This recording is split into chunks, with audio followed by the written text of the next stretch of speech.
Again, with two members of the House of Representatives, Florida Democratic Congresswoman Debbie Wasserman Schultz and Congressman Brian Bilbray of California, a Republican. Sir, what's this, a shutout? Why every single Republican? Were you grabbed in the cloakroom? Were you grabbed in the bathrooms of America? How come every single Republican congressperson voted against the president's only game in town, the economic stimulus bill? Because I was awakened at 10 minutes to midnight last night and said they finally are letting us see what they're going to force us to vote on in a few hours. The fact is that we got it 10 minutes to midnight. We were told we were going to come in at 9 o'clock and start debating the issue rather than doing the 48-hour, the period that, you know, even Debbie voted for it. Everybody voted that we should have a waiting period to be able to look and so that people know what they're voting on. But you've had access to 95% of this bill for weeks now. It was a moving target from the Senate right along. I mean, little things that a lot of people can be concerned about. Things like taking out the E-Verify, where Americans are saying, do you want it Americans hired, or do you want to make sure your position, Congressman, is you didn't have enough time to vote for this. Had you enough time, you might have voted for it. But then you have to argue that every single Republican voted against it on that basis. Absolutely, because what happened, it's the same old Washington tactic of take a crisis and turn it into a Christmas tree. When you're talking about things all over the place, stuff like a train between Las Vegas and L.A. We're going to run from Fantasyland to Sin City with American taxpayers' dollars. And first of all, let's talk about it. Another $1 trillion of debt that we don't even know how we're going to pay for. In reality, when it all comes down to it, it was the same proposal of spending $1 trillion and not knowing so this could how be a we're going to pay for it. I think so you and I can take it. Oh, hopefully we'll see it in the next century. But Washington actually produces something. This is something that won't break ground within 2 years when you say that it's a crisis that you have to do it right now. Okay. Congresswoman, let me ask you about the Democrats, because there's a flip side to this. Tremendous party unity on your side. Only a handful. I figured out that 97% of the House members voted with the president, with your leadership. Yeah. The Senate was unanimous. Even recalcitrant Democrats, I was going to call them Republican, like Joe Lieberman were aboard. Bernie Sanders was aboard. Conservatives like Mary Landrieu and the Nelsons, Ben and Bill, all aboard. What held everybody together on the Democratic side? What held everybody together on our side was the key element of this plan, which is that it is a jobs creation bill. We will create or save 3.5 million jobs with this legislation. You know, with all due respect to Mr. Bilbray, you know, this from the party that presided over the downward spiral of our economy, took us from a record surplus at the end of the Clinton administration to a record deficit, and is that true? Chris, I voted. Of course it's true. Is that what the congressman just said is true? You mean your party took us from, conservative party, took us from a budget surplus to a budget deficit. You did that? That is why the Republicans are not in the majority now. That's why I came back. And that's why the Democrats shouldn't be doing exactly what George Bush did before. When he was here, he Somebody's letting my chair come down here. Just a second here. Can somebody help me with this chair?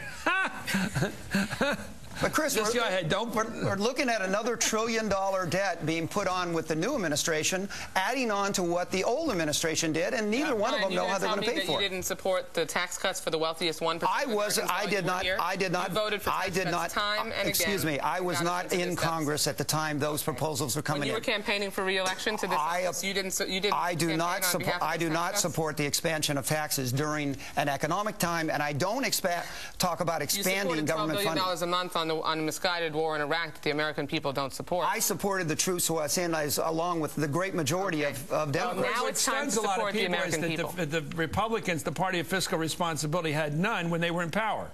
And now they have it. Well, they shouldn't have. You have it in opposition, but not in power. That is why people like me ran against the administration when they were making a mistake. Okay. That is why the Democrats ran against Bush and why they're in. Okay. They're doing exactly what he said he'd do. Bill, and I want you to lead the way. Here's a breakdown of the $787 billion bill, the humongous economic recovery bill that passed the House tonight.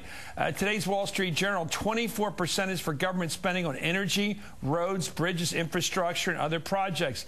38% is aid to states or individuals for education, unemployment benefits, and other programs. 38%, about $2 and $5 for tax cuts. Let's take a look at what President Obama said about the package.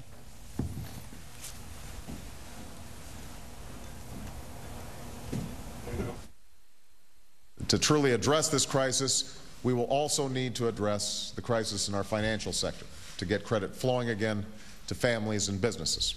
And we need to confront the crisis in the housing sector that's been one of the sources of our economic challenges. I'll be discussing that extensively soon.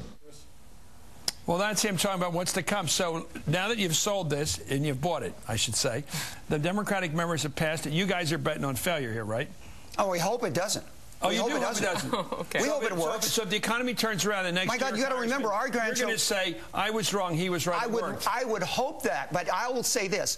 There will be another $1 trillion bill coming down the pike. We've got 3 or 4 more of these to go in here. What Brian did by voting no today is he voted against creating 385,000 jobs in his own state, 8,000 jobs in his own district, aid to his state to help. Did you look this up? To help avoid. Yes, I sure did. Deborah, just in his district. 8,000 jobs in his own district, avoiding layoffs of teachers, firefighters, and police officers. The bottom line is that this bill is designed to create jobs, turn the economy around, avoid layoffs, move us towards energy independence, and the Republicans have just said no. He can say all he wants that he doesn't want this bill to fail. This vote for them was all about 2010. They're hoping that this doesn't work so that they can blame the continued poor economy on the Democrats. Okay, that is the bottom line. I just want to ask you a question. No, absolutely not. Did Mr. Cantor or Mr. Boehner whip the guys into voting with the party? I was not whipped one bit. And Deborah, we're talking about the country, but if you want to talk, we know Mr. Boehner. She talked about we know he told you people to vote against this bill. Absolutely not. 206,000 jobs. I didn't have to be asked at all on this. I've been a mayor. I've been a county chairman. I looked at this from the budgetary point of view. Deborah, you want to talk about it? California is getting less than 50% of their fair share per capita on this. So don't talk to me about my district or my state. But this is about America. This is about America. Republican leader today talking about the bill that the party voted against. Both in favor of this last bill. person. I've just got to say the president made clear when we started this process that this was about jobs, jobs, jobs, jobs. And what it's turned into is nothing more than spending, spending, and more spending. American families, small businesses, deserve better from their Congress. I said on the opening day we wouldn't be the party of no, and we haven't been. You haven't been the party of no. It seems to me you are. Well, we're the party of... You all said no. We're the party of no to 183 no's practically here. Out-of-control spending, and the fact of... Let's just say this. When the Congressional Budget Office, the nonpartisan Budget Office says, when you look at this long range, we're hurting the economy with this. What was your solution, Brian? Why have tax cuts? It was actually more resources going into ready projects now that you know you can pay for, but not uncontrolled. You remember, Chris, we got into this fiscal crisis by individuals taking on more debt than they can afford, taking on debt they didn't know how to pay for. Now Congress is doing the same thing. I disagree. Obviously, you're for it. He's against. But let me ask you both. Who is governing the country? It seems to me who's governing the country right now is this horse and rabbit stew. The horse being the Democratic Party, and the rabbit part of the stew being 3 Republican senators from the Northeast, a part of the country that is becoming increasingly Democratic and increasingly not Republican. They're fighting for their lives, you might argue. Is this how we're going to govern the next 4 to 8 years? Democratic legislation backed by a few, 3 in this case, Republicans. Is that how we're going to govern the country? If we have to. President Obama reached across the aisle, had made an unprecedented effort at reaching across the aisle and trying to get bipartisan cooperation, and got completely rebuffed by the Republicans because in your house. In my house, he came in front of the House Republican Conference. An hour before he got there, John Boehner said that his caucus should vote no, even before they had an opportunity to talk to the president. That's what I heard. You said that didn't happen. He didn't say it to me.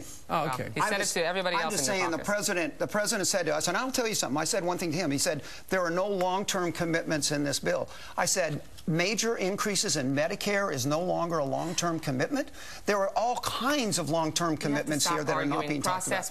Process, and get down to creating jobs, helping states avoid layoffs, making sure that we can provide a quality education to American kids. Bipartisanship that's the bottom line. Bipartisanship means that leadership... Reach back across the aisle. We're ready. It means what? You going to join us? Bipartisanship means being willing to sit down and work with somebody. The fact is, the leadership of the Democratic Party met in a back room and didn't even allow the public to know what's going on. Well, the people going to the conference walked by the press conference. Can go online and download this bill on www.house.gov/appropriations. This is the most transparent piece of legislation we've passed in American history. It's a jobs bill. Didn't even wait 48 hours. Congresswoman Debbie Wasserman Schultz of Florida. a Democrat, and U.S. Congressman Brian Bilbray of California, a Republican. Coming out with Judd Gregg's withdrawal yesterday, President